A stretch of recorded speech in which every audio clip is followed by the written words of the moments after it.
দিল্লি ও কলকাতায় বাংলাদেশ হাইকমিশনে ভারতের উগ্র হিন্দুত্ববাদীদের ব্যাপক বিক্ষোভের পর নতুন করে চরম টানাপোড়েনের মুখে পড়েছে বাংলাদেশ ভারত সম্পর্ক। শুধু বিক্ষোভ নয়, এদিন হাইকমিশনের সামনে পুলিশের ব্যারিকেড ভাঙার চেষ্টা সহ কূটনৈতিক মিশনকে লক্ষ্য করে সহিংসতাও ঘটিয়েছে বিশ্ব হিন্দু পরিষদ, ভিএইচপি, বজরং দল ও হিন্দু জাগরণ মঞ্চের নেতাকর্মীরা। প্রশ্ন উঠেছে, রাজধানী দিল্লিতে থাকা হাইকমিশনকে নিরাপত্তা দিতে কেন ব্যর্থ হলো মোদী সরকার?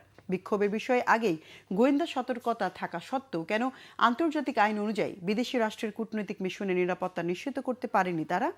এর পেছনে কোনো রাজনৈতিক কৌশল কাজ করছে মোদী সরকারের? ইমরান মাহমুদের ডেস্ক রিপোর্টে বিস্তারিত।